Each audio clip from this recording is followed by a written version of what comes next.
साथियों नमस्कार, मैं नीरज पटेल। जैसा कि आप लोगों को अवगत है कि हमारी टीम जो है यूपी पीसीएस माइग्रेशन के मुद्दे को लेकर लगातार वर्क कर रही है। आप लोगों को मालूम ही होगा कि हमारी पूरी टीम जो है 15 दिसंबर को लोक सेवा आयोग पर धरना प्रदर्शन भी हम लोग कर चुके थे। उसके बाद हम लोग लगातार हमारी जो टीम के कुछ मेंबर हैं, जो हमारे साथी हैं, विवेक यादव जी हैं, विजय सोनी जी हैं, वीरेंद्र पाल जी, हम ये लोग लगातार लड़ाई लड़ रहे थे। और आप लोगों को जैसे मालूम है कि हाई कोर्ट में भी हम लोग पूरी मजबूती से लड़े, लेकिन कई बार कहते नहीं, कभी हार होती है तो कभी जीत होती है। हम लोग को थोड़ा वहाँ पे निराशा ज़रूर मिली, लेकिन उसके बाद हम लोग एक बार फिर से सुप्रीम कोर्ट में, जैसा कि आप लोगों को ग्रुप के सभी मेंबर को पता होगा कि इस समय जो हमारे लॉयर हैं सुप्रीम कोर्ट के टॉप मोस्ट लॉयर हैं, तो वो हमारे केस को लड़ रहे हैं। जैसा कि आप लोग को पता है, हमारे ग्रुप में लगभग 8000 से अधिक लोग जुड़े हुए हैं। भैया आप लोगों से निवेदन है, हम आप लोग कई बार पार्टी के बहाने, कई बार देखिए हम वैलेंटाइन डे भी आने वाला है, बहुत सारे लोगों को गर्लफ्रेंड होते हैं। भैया हम लोग कई बार 200, 400, 500 रुपये खर्च कर देते हैं, पार्टी कर डालते हैं, कई बार मीटिंग कर लेते हैं। तो हमारा आप लोगों से निवेदन है, आप लोग भी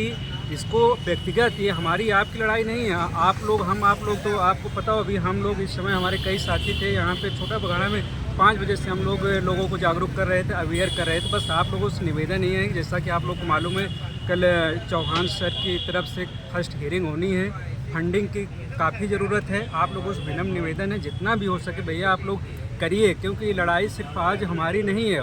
और हमारे उस ग्रुप में कुछ हमारे भी जानने वाले मित्र हैं, हमारे सीनियर भी हैं। भैया आप लोग इससे भी निवेदन है कि हाथ जोड़ के विनम्र निवेदन है कि आप लोग फंडिंग करिए। हम लोग भी पूरा तन मन धन से, हमारे कई साथी हैं, कई लोगों से हम लोग मिल भी चुके हैं, वो लोग भी फ्रंट पे लड़ाई कर रहे हैं। तो ये लोग हमारी आपकी भी ये क्या नाम है ज़रूरी बात हो जाती है कि आप लोग कम से कम सामने नहीं आ रहे हैं। तो जो हो सकता है इस लड़ाई में योगदान कीजिए। बस इतना कहना है कि हम लोग कई बार 100, 150, 200 रुपये बहुत खर्च कर डालते हैं। आप लोग बस इतना निवेदन है कि आप लोग फंडिंग कर दीजिए जितना भी हो सके। 200, 400 जीवन में कहते नहीं, पैसे मायने नहीं रखता, जीवन आएगा पैसा बहुत कमाएंगे, लेकिन ये जो लड़ाई हम लोग लड़ रहे हैं अपनी रिजर्व कैटेगरी के लिए, आज इसका जो कहते नहीं कि इसका फीडबैक आएगा हमारे आने वाले भाई बहनों के लिए, हमारे बच्चों के लिए, हमारे पीढ़ियों के लिए है। तो इसलिए आप लोगों से निवेदन है कि मैक्सिमम से मैक्सिमम आप लोग फंडिंग करिए। धन्यवाद। हमारे जितने साथी जिनको मैं जोड़ा हूँ व्यक्तिगत रूप से, जो लोग हमें जानते, प्लीज़ आप लोग से विनम्र निवेदन है, आप लोग भी जितना भी हो सके, मतलब इसमें ग्रुप में QR कोड, अकाउंट नंबर पड़ा हुआ, भैया आप लोग भी सहयोग कीजिए। धन्यवाद, यही कहना है। भैया एक बात और है,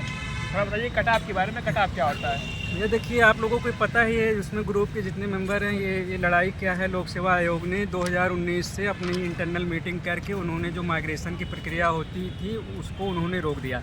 देखिए जैसे आप लोग को पता है कि माइग्रेशन जो उत्तर प्रदेश में टोटल 60% सीटें रिजर्व है, जिसमें से जनरल कैटेगरी के लोग भी 10% यानी कि EWS के नाम से हैं, यानी कि 60% सीटें रिजर्व हैं। और उसके बाद 40% सीटें बचती है जो कि UR है, यानी कि वो ओपन टू ऑल होती है। इसीलिए आप लोग, अगर आप कल देखिएगा, इस समय उत्तर प्रदेश में बजट सत्र चल रहा है। उत्तर प्रदेश के उप मुख्यमंत्री केशव प्रसाद मौर्य जी ने भी इस चीज़ को उन्होंने क्लियर किया कि जो 40% सीटें हैं वो किसी के लिए रिजर्वेशन नहीं है, यानी कि वो UR है, यानी कि ओपन टू ऑल है। तो लेकिन अपना उत्तर प्रदेश लोक सेवा आयोग क्या कर रहा है, वो 40% सीट प्लस 10% सीट को कहीं ना कहीं जनरल कैटेगरी के लोगों के लिए रिजर्व कर दिया है, जिसमें मात्र वो लोग जनरल कैटेगरी के लोग क्वालिफाई कर रहे हैं। और हम जितने भी रिजर्व कैटेगरी, चाहे OBC, SC, ST, PH, महिला, उनको अपनी ही कैटेगरी में रोक दिया गया है, यानी वो माइग्रेट नहीं कर रहे हैं, जिसकी वजह से फ्री में भी रिजर्व कैटेगरी की कैंडिडेट का मार्क्स से अधिक जा रहा है, मतलब अधिक नंबर होने पर भी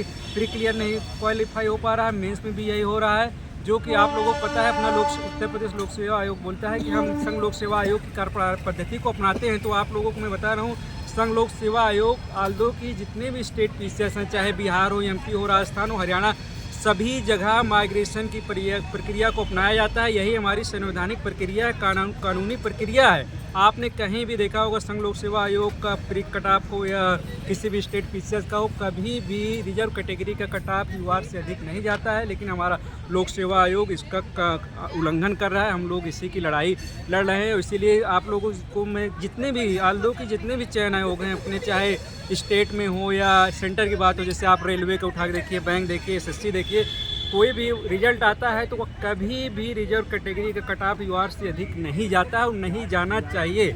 लेकिन लोक सेवा आयोग इसी का उल्टा किया है, क्योंकि माइग्रेशन की प्रक्रिया यानी कि माइग्रेट नहीं कर रहा है कि अपने जो 27% को अपने 27% में रोक दे रहा है, 21% एससी को एससी में रोक दे रहा है, 2% एसटी को एसटी में और 10% ईडब्ल्यू को इसमें रोक दे रहा है। बाकी 40% सीट उनके लिए रिजर्व कर दे रहा है। तो कहीं ना कहीं हम लोग के लिए तो मतलब गलत कर रहा है। उनके लिए हम लोग के लिए कहने के लिए रिजर्वेशन था, लेकिन हम लोग को रोक दिए। हम लोग मतलब 27% में रह जा रहे हैं और वहाँ पे 40% सीट में अदर स्टेट के भी बच्चे आकर कम मार्क्स पा कर के वो प्री मेंस इंटरव्यू दे रहे हैं और यहाँ पे सिलेक्ट होके यहाँ पे ऑफिसर अधिकारी बन रहे हैं। और हम लोग यहाँ के जो मूल निवासी हैं अधिक नंबर पाके ये लोक सेवा आयोग की दोषपूर्ण जो कार्यप्रणाली थी, कहीं न कहीं जो लगातार ये कहते नहीं चोरी नहीं महा घोटाला कर रहा है, माइग्रेशन प्रक्रिया को रोक कर घोटाला करके पता नहीं किसको अपने लोगों को लेना चाह रहा है। इसलिए हम उत्तर प्रदेश की सरकार से माननीय योगी जी से, जो कि लगातार योगी जी को भी और अभी उप मुख्यमंत्री जी ने भी इस चीज़ में उन्होंने अपना वक्तव्य दिया।